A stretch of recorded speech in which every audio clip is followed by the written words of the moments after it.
अस्सलाम वालेकुम। आज हम स्टार्ट करेंगे chemistry 11 chapter 2 atomic structure topic number 4 determination of electronic configuration of atoms and ions with proton और electron number and charge. So how we determine the electronic configuration? Electronic configuration लिखने के लिए we should know the atomic number of an atom. Why? Because we know that atomic number represent the number of protons in an atoms. और हमें पता है कि एक atom neutral atom में जितने पॉजिटिव चार्जेस होते हैं उतने ही नेगेटिव चार्जेस यानी कि इलेक्ट्रॉन होते हैं। जितने प्रोटॉन होंगे उतने ही इलेक्ट्रॉन होंगे। और एटॉमिक नंबर बहुत इजीली हमें पीरियोडिक टेबल में मिल जाता है, ठीक है, और हम इसको जी से रिप्रेजेंट करते हैं। अब इलेक्ट्रॉनिक कॉन्फ़िगरेशन लिखने के लिए हम किन स्टेप से गुजरते हैं? पहला है identify the neutral atoms electronic configuration. सबसे पहले हम क्या करते हैं, किसी भी न्यूट्रल एटम की इलेक्ट्रॉनिक कॉन्फ़िगरेशन लिखते हैं। जैसे कि एक न्यूट्रल एटम फ्लोरीन जो है, अगर हम उसका एटॉमिक नंबर देखें तो उसका एटॉमिक नंबर 9 होता है। इट मीन्स उसमें 9 प्रोटॉन्स हैं और इलेक्ट्रॉन्स कितने होंगे, 9। तो हम सबसे पहले उसकी इलेक्ट्रॉनिक कॉन्फ़िगरेशन लिखेंगे। और जैसे कि हम लोगों ने लास्ट क्लास में सीखा था कि हम लोअर एनर्जी को पहले फिल करते हैं और फिर हम हाई एनर्जी को फिल करते हैं। तो यहाँ पर 2 इलेक्ट्रॉन्स 1s में आ गए, 2 2s में आ गए हैं और हमारे पास टोटल 9 इलेक्ट्रॉन्स हैं। तो 4 हम यूज़ कर चुके हैं, तो बाकी 5 रह चुके हैं। तो ये एक न्यूट्रल एटम की इलेक्ट्रॉनिक कॉन्फ़िगरेशन हो गई। अब हम लोगों ने ये आइडेंटिफाई करना है कि उस एटम पे चार्ज क्या है, मतलब जिस एटम की हम इलेक्ट्रॉनिक कॉन्फ़िगरेशन लिख रहे हैं, पहले हमने न्यूट्रल एटम की इलेक्ट्रॉनिक कॉन्फ़िगरेशन लिखनी है। अगर वो चार्ज्ड है तो हमने ये देखना है कि उसके ऊपर कौन सा चार्ज है, उसके ऊपर पॉजिटिव चार्ज है या उसके ऊपर नेगेटिव चार्ज है। पॉजिटिव चार्ज अगर होगा इट मीन्स कि उस एटम ने इलेक्ट्रॉन को लूज़ किया हुआ है, और अगर नेगेटिव चार्ज है इट मीन्स कि उस एटम ने इलेक्ट्रॉन को गेन किया हुआ है। जितने पॉजिटिव चार्जेस होंगे इट मीन्स के उतने ही इलेक्ट्रॉन्स लूज़ हुए हैं, और जितने नेगेटिव चार्जेस होंगे इट मीन्स उतने ही इलेक्ट्रॉन गेन हुए हैं। जैसे कि कैटाइन के लिए एक न्यूट्रल एटम में हमें पता है उतने ही इलेक्ट्रॉन्स होते हैं जितने प्रोटॉन होते हैं। मतलब अगर 4 प्रोटॉन्स होंगे तो 4 ही इलेक्ट्रॉन्स होंगे। लेकिन अगर उस एटम के ऊपर, जैसे एक एक्स एटम है और उसके ऊपर पॉजिटिव चार्ज आ चुका है, यानी कि +1 आ चुका है, इट मीन्स कि उसने एक इलेक्ट्रॉन को लूज़ किया है। तो अगर पहले उसके पास न्यूट्रल एटम में 4 इलेक्ट्रॉन्स थे तो हम क्या करेंगे, उसमें से एक इलेक्ट्रॉन को माइनस कर देंगे, तो अब हमारे पास 3 इलेक्ट्रॉन्स रह गए हैं। और एनाइंस के लिए क्या होता है, एनाइन कोई भी एटम है और उसने इलेक्ट्रॉन को लूज़ किया, जैसे कि इसके ऊपर -2 चार्ज है। हम इसका एटॉमिक नंबर देखेंगे न्यूट्रल एटम का। जैसे कि अगर न्यूट्रल एटम का एटॉमिक नंबर 7 है तो इट मीन्स उसमें 7 प्रोटॉन्स एंड देन 7 इलेक्ट्रॉन्स हैं। और अगर उसने 2 इलेक्ट्रॉन्स गेन किए हैं इट मीन्स कि हम 7 इलेक्ट्रॉन्स में 2 ऐड करेंगे। अब हमारे पास कितने इलेक्ट्रॉन्स हो चुके हैं, 9। जैसे कि हम एग्जांपल ले लेते हैं, हमने एक ले लिया फ्लोरीन -1, ठीक है, ये एक एटम है। तो सबसे पहले हम क्या करेंगे, जो फ्लोरीन एटम होता है उसके इलेक्ट्रॉनिक कॉन्फ़िगरेशन लिखेंगे न्यूट्रल एटम की, जो भी हम लोगों ने लिखी थी 1s2 2s2 एंड 2p5। अब हमें पता है कि -1 का मतलब है कि इसके पास पहले 9 इलेक्ट्रॉन्स थे और अब इसने एक गेन किया है। अब इसके पास टोटल हो गए हैं 10 इलेक्ट्रॉन्स। तो हम क्या करेंगे, इस इलेक्ट्रॉनिक कॉन्फ़िगरेशन में एक इलेक्ट्रॉन को ऐड कर देंगे, और इलेक्ट्रॉन हमेशा आखिरी जो सबशेल होता है वहाँ पर ऐड होता है। तो अब यहाँ पर पहले 1s2 फिर 2s2, अब 2 पहले 2p5 था और अब क्या हो जाएगा, 2p6 हो जाएगा। नेक्स्ट है पॉजिटिव ले लेते हैं कैटाइन, जैसे कि सोडियम पॉजिटिव ले लेते हैं, +1। सोडियम के एटॉमिक नंबर सोडियम का 11 है। इट मीन्स के उसके न्यूट्रल एटम में 11 इलेक्ट्रॉन्स होते हैं। तो पहले हम न्यूट्रल एटम के इलेक्ट्रॉनिक कॉन्फ़िगरेशन लिखेंगे 1s2 2s2 2p6 and 3s1। अब चूँकि सोडियम ने एक इलेक्ट्रॉन लूज़ किया है, पहले उसमें 11 इलेक्ट्रॉन्स थे, अब उसने एक लूज़ कर दिए क्योंकि +1 चार्ज है। तो 11 में से जब एक जाएगा तो 10 इलेक्ट्रॉन्स रह जाएंगे। इट मीन्स कि जो न्यू इलेक्ट्रॉनिक कॉन्फ़िगरेशन होगी उसमें से हम एक इलेक्ट्रॉन रिमूव करेंगे, और एक इलेक्ट्रॉन जो हम रिमूव करेंगे वो हमेशा आखिरी सबशेल से रिमूव होगा, तो जो है 3s1। तो जब यहाँ से एक इलेक्ट्रॉन रिमूव होगा तो ये पूरा सबशेल रिमूव हो जाएगा, और इलेक्ट्रॉनिक कॉन्फ़िगरेशन जो होगी वो होगी 1s2 2s2 and 2p6। Next is explanation of electronic configuration in terms of energy. Of electron and inter electronic repulsion. जब भी इलेक्ट्रॉन्स हम किसी भी एटम में ऐड करते हैं तो इलेक्ट्रॉन्स, हमें पता है कि इलेक्ट्रॉन एक दूसरे को रिपेल करते हैं। इसीलिए क्या होता है, इलेक्ट्रॉन जो है अपनी रिपल्जन को मिनिमाइज़ करने की कोशिश करते हैं। कैसे मिनिमाइज़ करने की कोशिश करते हैं, आप नोट करते हो कि हर शेल में डिफरेंट सबशेल्स हैं। मतलब अगर फॉर एग्जांपल हम कहते हैं कि शेल नंबर 2 में 8 इलेक्ट्रॉन्स हैं, तो इसका मतलब ये नहीं है कि वो एक इलेक्ट्रॉन्स एक ही उसमें मूव कर रहे हैं। हम इलेक्ट्रॉन जो हैं वो शेल के अंदर फर्दर सब शेल्स हमने रखे हुए, फर्दर ऑर्बिटॉल्स हैं जहाँ पर इलेक्ट्रॉन मूव कर रहे हैं, क्योंकि अगर इलेक्ट्रॉन एक ही साथ प्रेजेंट होंगे उन पर रिपल्जन बहुत ज़्यादा होगी। तो रिपल्जन को मिनिमाइज़ करने के लिए हमने शेल्स के अंदर डिफरेंट सब शेल्स, डिफरेंट ऑर्बिटॉल्स हैं जहाँ पर जो है इलेक्ट्रॉन मूव करते हैं।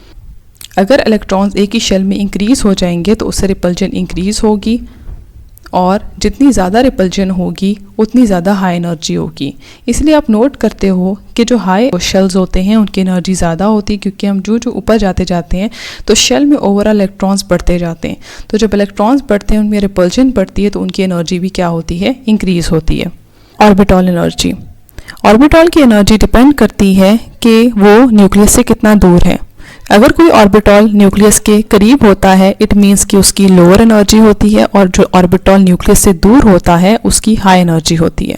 तो ऑर्बिटॉल की जो एनर्जी है वो डिपेंड करती है डिस्टेंस फ्रॉम द न्यूक्लियस पे भी, और दूसरा ये डिपेंड करती है इलेक्ट्रॉन रिपल्जन पे। जितनी इलेक्ट्रॉन रिपल्जन ज़्यादा होती है उस ऑर्बिटॉल की एनर्जी उतनी ही ज़्यादा होती है। स्पिन पेयर रिपल्जन, इसका मतलब ये है कि अगर किसी भी एक ऑर्बिटॉल में इलेक्ट्रॉन सेम स्पिन के साथ होंगे तो वो दोनों एक दूसरे को रिपेल करेंगे, उनमें रिपल्जन बहुत ज़्यादा होगी, जिसकी वजह से ये जो पैटर्न है वो ठीक नहीं है। जब भी ऑर्बिटॉल में इलेक्ट्रॉन ऐड होते हैं तो अकॉर्डिंग टू हुन्स रूल जो है, पहले आप क्या करते हो, सेपरेट ऑर्बिटॉल्स में इलेक्ट्रॉन को फिल करते हो, कोशिश करते हो रिपल्जन को मिनिमाइज़ करने के लिए। अगर आपके पास 3 सेपरेट ऑर्बिटॉल्स अवेलेबल हैं और आपके पास 3 ही इलेक्ट्रॉन है, तो आप एक ही ऑर्बिटॉल में इलेक्ट्रॉन फिल करने के बजाय आप डिफरेंट ऑर्बिटॉल्स में इलेक्ट्रॉन को फिल करते हो। और अगर आपके पास क्या हो, एक से अब इलेक्ट्रॉन जैसे 3 है यहाँ पर, तो आपने डिफरेंट ऑर्बिटॉल्स में इलेक्ट्रॉन को फिल कर दिया है, लेकिन आपके पास 4th इलेक्ट्रॉन आ गया, तो फिर आप 4th इलेक्ट्रॉन को पुट करते हो पेयरिंग करके, लेकिन उसके लिए आप क्या करते हो, उसकी ऑपोजिट स्पिन रखते हो। अगर एक की क्लॉकवाइज स्पिन है तो दूसरे की एंटी क्लॉकवाइज स्पिन रखते हो, ताकि जो रिपल्जन है उसको मिनिमाइज कर दिया जा सके। Concept Assessment Exercise 2.5. Write the electronic configuration of the following elements representing all 4 quantum numbers. Normally जब हम इलेक्ट्रॉनिक कॉन्फ़िगरेशन लिखते हैं तो उसमें हम 2 क्वांटम नंबर्स को रिप्रेजेंट करते हैं, लेकिन अब 4 को कैसे रिप्रेजेंट करना है आज हम वो देखते हैं। स्कैंडियम का एटॉमिक नंबर 21 है। इट मीन्स कि स्कैंडियम में 21 इलेक्ट्रॉन्स हैं, क्योंकि 21 प्रोटॉन जितने होते हैं उतने ही इलेक्ट्रॉन्स होते हैं। अब देखते हैं इसकी इलेक्ट्रॉनिक कॉन्फ़िगरेशन 1s2 2s2। तो इस तरह हम लोगों ने डबल स्पिन के साथ लिखना है, अपोजिट स्पिन के साथ। फिर आता है हमारे पास 2s2 के बाद आता है 2p, और 2p में 3 डीजेनरेट ऑर्बिटल्स होते हैं, तो इसीलिए हम 2px 2py और 2pz लिखेंगे और उनके इलेक्ट्रॉन्स को फिल करेंगे ऐसे ऑपोजिट स्पिन के साथ।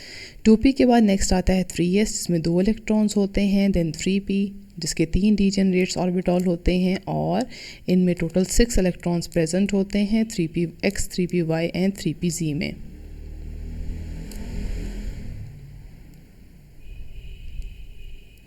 अब यहाँ तक आप नोट करें कि 20 इलेक्ट्रॉन्स हमने कम्प्लीटली फिल कर लिए हैं, लेकिन यहाँ पर स्कैंडियम में 21 इलेक्ट्रॉन्स है। इट मीन कि एक और इलेक्ट्रॉन हमने फिल करना है। 4s के बाद नेक्स्ट जो ऑर्बिटल आता है वो 3d आता है, और हमें पता है कि 3d में जो है वो 5 डीजेनरेट ऑर्बिटल्स होते हैं, जिनके नाम होते हैं 3dxy 3dyz और फिर 3dzx। उसके बाद जो नेक्स्ट है that is 3dx² minus y²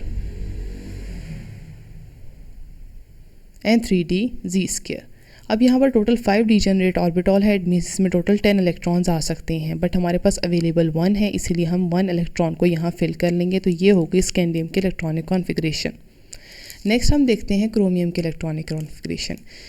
chromium के का एटॉमिक नंबर 24 है। इट मीन्स क्रोमियम में 24 प्रोटॉन्स हैं एंड इलेक्ट्रॉन्स भी 24 हैं। अब यहाँ तक हमने 21 इलेक्ट्रॉन्स फिल कर लिए हैं। अब हम यहीं से आगे कंटिन्यू करते हैं क्रोमियम के लिए। अब 22nd इलेक्ट्रॉन यहाँ, फिर 23rd यहाँ, फिर 24th यहाँ और आ जाएगा। अब यहाँ पर क्रोमियम में 24 इलेक्ट्रॉन्स हैं, इट मीन्स कि यहाँ तक इलेक्ट्रॉनिक कॉन्फ़िगरेशन होनी चाहिए। But in case of chromium and copper एक एक्सेप्शन होती है। यहाँ पर थोड़ा सा डिफरेंस ये आता है कि यहाँ पर D4 सिस्टम है, आपको नज़र आ रहा है कि D में टोटल 4 इलेक्ट्रॉन्स हैं, और एक रूल हमें ये कहता है कि half filled is more stable then partially field. इसका मतलब ये है कि अगर ऑर्बिटॉल जो है वो हाफ फिल्ड होगा तो वो ज़्यादा स्टेबल होगा, और हमें पता है ये D4 सिस्टम है, अगर इसमें एक और इलेक्ट्रॉन आ जाएगा तो D5 हो जाएगा और वो हाफ फिल हो जाएगा जो ज़्यादा स्टेबल होगा। इसको स्टेबल करने के लिए हम क्या करते हैं, S से एक इलेक्ट्रॉन एक्साइट करवा के D3DZ में ले जाते हैं, जिससे स्टेबिलिटी आती है और इलेक्ट्रॉन एटम ज़्यादा स्टेबल हो जाता है। तो इसकी इलेक्ट्रॉनिक कॉन्फ़िगरेशन थोड़ी सी डिफरेंट होती है बाकियों में से। यहाँ से ये इलेक्ट्रॉन जाता है, यहाँ से इलेक्ट्रॉन चला जाएगा और ये इलेक्ट्रॉन चला जाएगा 3DZ में। इस तरह ये D5 सिस्टम हो जाएगा, लेकिन S से एक इलेक्ट्रॉन चला जाएगा। इस तरह की इलेक्ट्रॉनिक कॉन्फ़िगरेशन क्रोमियम 24 में होती है, और ये एक्सेप्शन है, ये बाकियों में ऐसा नहीं होता। ये क्रोमियम के केस में होती है और कॉपर के केस में होती है। नेक्स्ट है मैंगनीज 25। अब उसकी इलेक्ट्रॉनिक कॉन्फ़िगरेशन देख लेते हैं।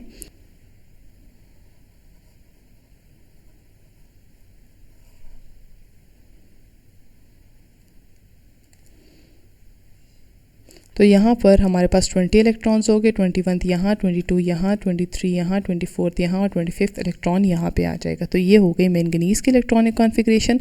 नेक्स्ट आते हैं जिंक की। तो जिंक के भी यहीं से कंटिन्यू करेंगे।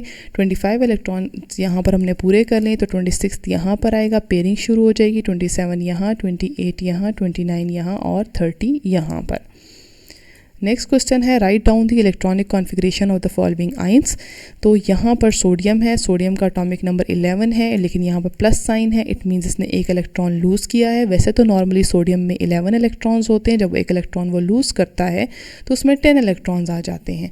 तो उसकी इलेक्ट्रॉनिक कॉन्फ़िगरेशन कुछ ऐसे होगी, 1s2, 2s2 एंड 2p6। यहाँ पर 10 इलेक्ट्रॉन्स पूरे हो चुके हैं।